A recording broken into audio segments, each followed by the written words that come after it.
Hi Year 2, this is Miss Forrest here, and we're looking at my favourite thing to think about, which is history. So, as you know, we've been looking at the Great Fire of London in 1666, but something important, an important factor in the Great Fire of London is actually something called the Great Plague, and today we're going to learn about what the plague was.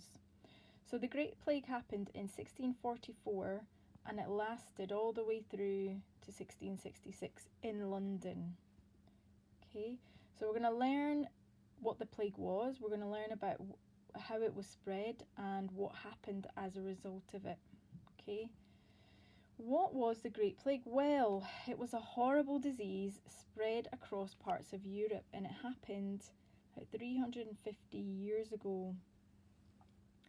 Now, it was called the Great Plague. A plague is just a fancy word. We can wordsap that word actually. It's a fancy word for disease.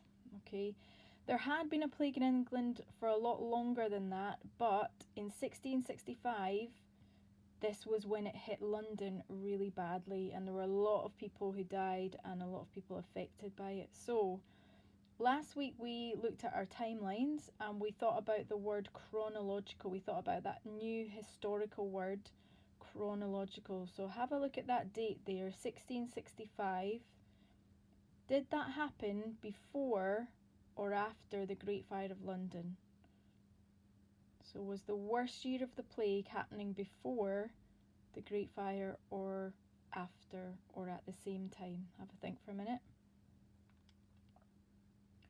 Now, if we think back to what we learned about timelines and how everything on a timeline has to come in chronological order, then if 1665 comes before 1666, look at the numbers, then we know that the Great Plague happened a year before the Great Fire of London, or the worst year happened before the Great Fire of London. How did the plague spread? Well, this bit's a bit yucky because there were rats involved. Now, at the time, people didn't understand what was causing the plague to spread, but historians and scientists have traced back and they've used lots of sources and evidence to help them, and they found out that the plague was actually spread by rats. Now, how did they do that? Well, rats carry germs and bacteria and also had, lots of fleas. And the fleas passed on the bacteria to people when they were biting them. So not just people, but other animals as well. And then humans infected each other by coughing and sneezing. And so the disease spread really quickly. And this was not good, really. And I know we have rats in Birmingham and in London and in the UK nowadays, but the rats in London in 1666, unfortunately, they were everywhere. So it was a really, really big problem. What happened during the plague? Well, people were really, really, really scared because there was no way to help somebody or to cure somebody. That's a fancy word for making them better. Okay, there's another word, that word, cure. The plague began, historians believe that it began in an area called St Giles in the Field, and it was a really poor area of London where there were lots of people living. That means it was overcrowded. So the plague spread really, really quickly, and unfortunately, if you got the plague, then you would get lots of sores and boils all over your body, and you would be in a lot of pain, so it wasn't very nice at all. What happened during the plague? Well, the king chartered. Now, we know about the king because he tried to help stop the fire by pulling down houses. So King Charles II fled London. That means he left London, and lots of other people did that, but really you had to have money if you wanted to leave London.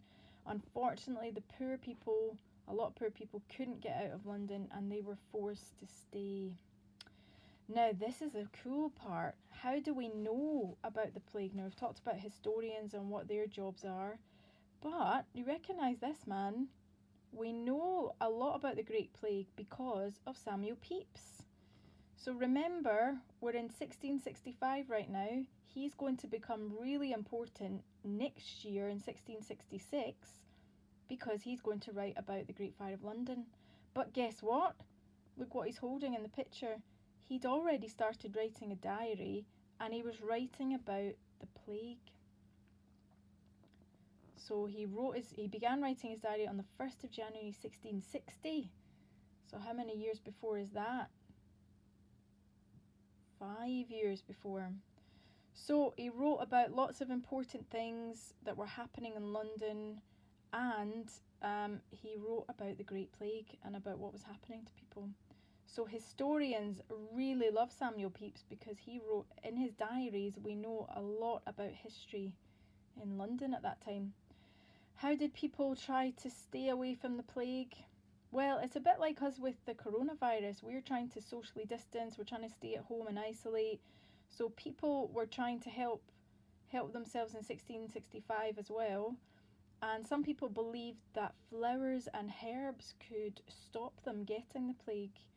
And some people even ate toads. Oh my goodness, I don't fancy that. Others thought that while having a bath in milk, that would prevent them from becoming ill. So there were lots of things that people believed about the plague. Now, you may have heard this song before. So it's a nursery rhyme. Ring a ring a ring a ring a roses, a pocket full of posies, a tissue, we all fall down. That nursery rhyme is actually about the plague in 1665 in London. So the roses, they were about the red spots on people's bodies. So if you had the plague, you got lots of horrible red spots on your body. The pocket full of posies are the flowers that people thought if they carried the posies, they might not get the plague. A tissue means, well, when you sneeze, you usually make that noise, and it was a tissue. That was when people were beginning to get the plague. And then we all fall down means, well, that makes us think of people when they were really ill. So maybe you didn't know that. That's a really interesting fact about the nursery rhyme. How did the plague end? Now this is where it gets really interesting, year 2, because the Great Plague in London lasted until the autumn of 1666, when a really, really cold spell of weather killed off the fleas and the bacteria from the rats. But historians think as well that the Great Fire may have actually helped in burning up lots of the building that had rats in them. So even though the Great Fire was a terrible thing, it actually stopped the plague from spreading even more. So something good did come out of it.